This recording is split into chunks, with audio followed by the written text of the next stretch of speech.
ഹരി ഓം. ശ്രീമദ് ഭഗവത്ഗീത 2-ാം അധ്യായം ശ്ലോകങ്ങൾ 9-10. സഞ്ജയ ഉവാച ഏവമുക്ത്വാ ഹൃഷീകേശം ഗുഡാകേശഃ പരം തപഃ നയോത്സ്യ ഇതി ഗോവിന്ദം ഉക്ത്വാ തൂഷ്ണീം ബഭൂവഃ. തമുവാച ഹൃഷീകേശഃ പ്രഹസന്നിവ ഭാരത സേനയോരുഭയോർമധ്യേ വിഷീദന്തമിദം വചഃ.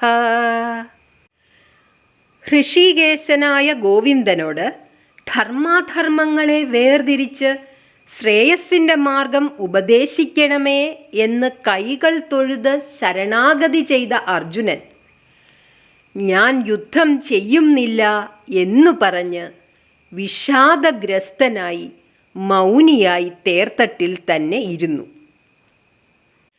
ഇങ്ങനെ വിഷാദിച്ചിരിക്കുന്ന അർജുനനോട് പുഞ്ചിരി തൂകിക്കൊണ്ട് ഹൃഷീകേശനായ ഭഗവാൻ അമൃതതുല്യമായ ഭഗവത്ഗീത ഉപദേശിക്കാൻ തുടങ്ങുന്നു.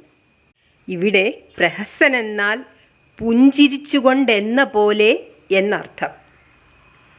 ഭഗവാൻ പുഞ്ചിരി തൂകി ആശ്വാസം കൊടുത്തുകൊണ്ട് ശോകത്താൽ മൗനിയായി തീർന്ന അർജുനനോട് നിന്റെ പ്രശ്നങ്ങളൊക്കെ എനിക്ക് വളരെ നിസ്സാരങ്ങളാണ്, നീ ഒന്നുകൊണ്ടും ക്ലേശിക്കേണ്ട എന്ന ഭാവത്തിൽ ഭഗവത്ഗീത തത്വങ്ങൾ ഉപദേശിക്കുന്നു.